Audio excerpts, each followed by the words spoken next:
Notice the need to integrate the entire spine through the movement. So it's about coordinating the lateral reach as well as the head and the spine. That part of the brain thinks you look like this. You do opposing circles. Obviously, in a quadruped position, you're gonna have to get elbows to bend and hips to move and sides to bend, but that's okay. Like, can you play around with shoulders moving differently? Sometimes what we interpret as weak abs is actually someone who can't soften. I will figure out a somatic way of teaching that connection, and then I will figure out a series of poses that increase in complexity for accessing the skill. Every time you go from plank to down dog, plank to down dog, plank to down dog, your brain is noticing the amount of sweat between your hands and your yoga mat, and it's adjusting the way in which even though the pose looks the same, it's never the same. And that's what variability means.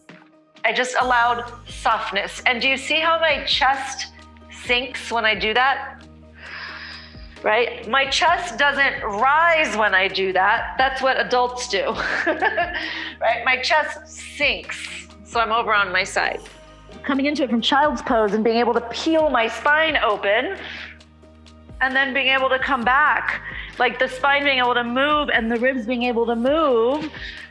Better movers have a richer repertoire of movement strategies. And your feet are grounded. Now, obviously not everybody has this kind of dorsiflexion, so you might want to put their heels on a blanket, because if they're balancing here, they won't find the skill, if that makes sense.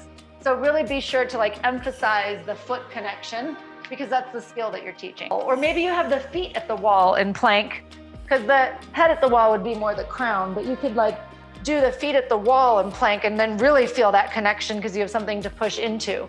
Interoceptors are also in blood vessels, and blood vessels are everywhere. I'm going to go into flexion here and extension. So when your knees flex, your spine flexes, and when your knees and hips extend, your spine extends. And then just walk around your room slowly, in a circle or just in a random configuration. And notice how your pelvis sits right on top of your femur bones.